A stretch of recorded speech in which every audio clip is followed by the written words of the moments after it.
I'd rather, you know what I'm saying, talk about my wife instead of talking about the girls I hit. You know what I mean? I'd rather talk about, you know, it's just I came a little different. I'd rather tell the truth instead of telling you about a highlight film. You know what I mean? Like I'd rather tell you what there are ups and downs to everything in life. Like you ain't gotta always talk about the ups. You know what I'm saying? Like so I just made sure I touched a little bit of everything, took you on. So can we get into this song then? It's the second time around. These lyrics, that first verse. I mean, you telling the story about the music business, and this a true story or this just fabricated a little bit? No false in. I don't even know how to say the other stuff. Like, you know how people be like, because you put a lot on this song. Yeah. So we want all the questions that need to be answered, you know what I'm saying? Instead of getting on all interviews and just yapping and yapping, I'd rather, you know, just tell it through the music like it's supposed to be told. That's all it is. It's truth.com at all times. I feel that. That's dope. I feel that. That's dope. The song is hot, man. I mean, you brought back real like instruments and stuff. It seemed like a real band played that. Maybe not, but it feel that way. You know what I'm saying? And I mean, it gave it that feel, and I mean, it's dope, man. And we travel with the band the whole nine. We give you the Murphy Lee experience, man. It's just coming a little different. And if I'm not mistaken, all your new music is put out independently, correct? Yeah, definitely. And if you go back to Murphy's Live, you go back to my first album, I'm live instruments, the whole nine. You know what I'm saying? Like that's kind of so you kept your sound. Oh yeah. I grew up on blues with Granddaddy and all that. Like when he took me to school, he listened to country radio and all that. Like I grew up on instruments like that. You know what I'm saying? I think my daddy that I don't know, you know what I'm saying, he played guitar, drums, and all that too. So it's in me to go there. Murphy is funny, boy. You slid that in quick. That daddy I don't know.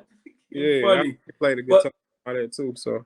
Now, Murphy's Law, since you brought up your first solo album, Murphy's Law, why did you name it Murphy's Law? I know your name Murphy Lee, but why did you name it Murphy's Law? Considering the normal definition of Murphy's Law is whatever bad can happen, gonna happen, and all this stuff.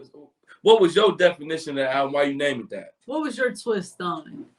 Somebody came and brought that to me. It was kind of stupid.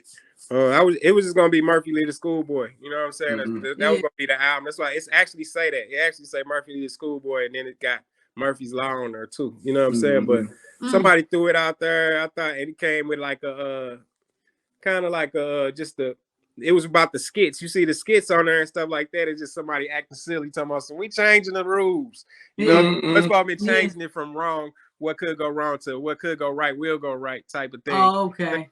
But it didn't fall. I didn't finish it. You know, I didn't finish the whole campaign of that to make that really stand out. So I think it was a stupid title, to be honest with you. Do you feel like it jinxed your career considering that label held you back for 5 years after? No, I'm black. Black man is God. I don't believe in no spooks, none of that. You know what I mean? I don't think that's ain't no mystery and none of that stuff. Words are powerful. Don't get it twisted. Yeah. You can manifest things. Yeah, but my album did well. You know what I'm saying? Yeah, it did. It did. No. Oh yeah. It could do better. You know what I'm saying? You can't knock your success, bro. Anybody could have did better. Somebody sold 10, they could have sold 20. You know what I'm saying? So you could have did better, but at the same time, I did great. So it definitely didn't jinx it. I just meant far as like with what you went through with the record label. Yeah. You know what I'm saying?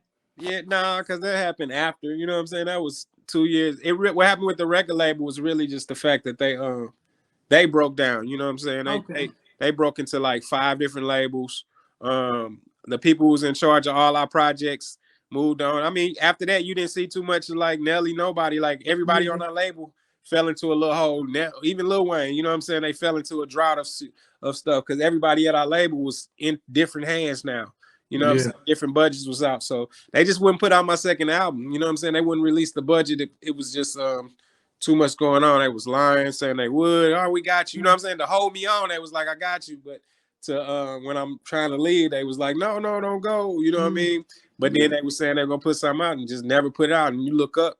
You know, just like today, it's Thursday. I know it was last Friday, just a second ago. Yeah. Like, boy, it get to Thursday fast in the mud. So let's know you look up, it was 4 years later. Like, what are we here? You know what I'm saying? Like, what's going on? So, you know, we went through it, but that's life. It was a learning experience.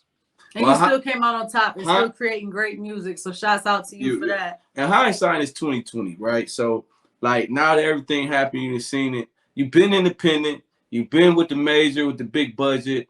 I mean, what's the pros and cons? The pros and cons. Like first, because everybody they talking and you see a lot of people say, oh, you know, stay independent, this and that. What's the pro from being with a major versus you know what I mean? Independent grind? Yeah.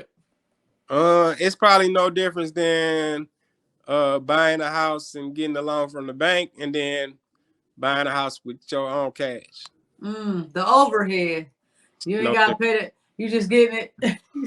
I mean, I ain't never heard nobody break it down like that, but that's a good one. I get it. It ain't no difference. It's just a loan. You either gonna buy the car outright or you gonna get a loan for the car.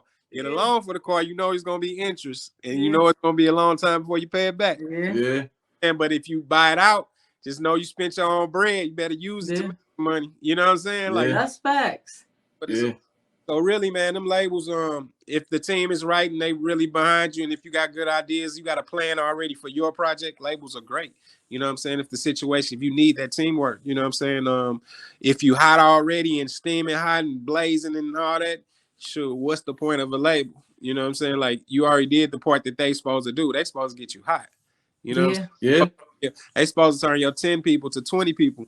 And if you already got 20 people, you don't need them. You know what I'm saying? Like, that's what I was about to ask you. So would you say that? Do you feel like if you already popping, a label is not necessary? It's not necessary, but if you want that route, some people like the upfront. Some people don't. Some people cool with making more money on the back end. You know what I'm saying? It's what you work out for real. Like, you can get with a label and do everything that you want to do independent with the label too. You know, just a partnership. So it's supposed to be a partnership, but I think most of the time we get into it thinking it's like some big conglomerate that we want to get signed to, where that's like our daddy. You know what I'm saying? Like, oh, we're in the family of Def Jam. You know what I'm saying? Exactly. But like that. That's not what it is. It's a bank. It's a hedge fund. It loans you money. You know what I'm saying? It ain't even money. It's somebody else's money, and it's just getting loaned to you. You know what I'm saying? Like, so you say you could just go to Fifth Third or Huntington, or you could go to Citizens Bank. You could just go to a bank and get a damn loan. It's the same effect. Yeah, you got yourself. Go to the bank. Better off going to the bank and get you a loan. But and popping already if you already got your stuff together. Like, but that's what it is. It ain't nothing but a loan or big. How popular you are, the bigger the loan you get. Yeah. You either want it up front or you want it on the back end. That's how it's just on you. You know what I'm saying? Thanks for the game. That's so real. How you think? Don't people talk bad about him like that. Like, no, going to what's the point of the label? Like, man, you don't know nothing about the music business. You know what I'm saying? Like, go in, find your great lawyer, and just go in and negotiate your stuff correctly, and you can utilize their team. You know what I'm saying? The revenue and the routes they got to make you pop. You might need that. You know, some people do. Then some people ain't looking for that. Some people like profit margin. I'm trying to sell $100 I'm trying to get $100 from 10,000 people a year. I make my mind like that. Some other people want to sell 1 million records. That's on you. You know what I'm saying? It's what you want. So that just speaks volume onto understanding what you want as you enter into this business. Yeah. You know what I'm saying? Because a lot of people get into business, they don't know what they want. They think they want a deal. They sign a bad deal. They don't want a deal. You know, it's like you got to know what you want. Yeah. Coming from your mouth, I mean, you kind of putting that perspective. And I really respect your mind, man. I don't say this about a lot of humans, man, but I've been watching a lot of your interviews and a lot of stuff. I really respect your mind. And this is why I'm asking you this question. What do you think the internet did to the industry, and how the internet is affecting the industry? Like, you know, because it's a streaming game now. You know, back in the day when y'all was coming out, you know, people were selling, 10 million records. They 2 million records. Now people is all about 2 billion streams. Yeah. So how you feel that affect the music business, not the artist, the business side of it? It's just another route for the labels to cheat the artists. They just trying to find ways to make money. You know, they did it. They found a way to pay the artists pennies instead of dollars. You know, at first they were just giving them $1 per album. Now they giving them under a penny. You know what I'm saying? So it's per stream, and it's just a game. You know what I'm saying? And I kind of like, I'm not dealing with, you know what I'm saying? Like, that's why you got to get mine like memorabilia or like merchandise. You got to come to me to get the whole album. I dropped a few singles on the streaming service, but get all my old material. You know what I'm saying?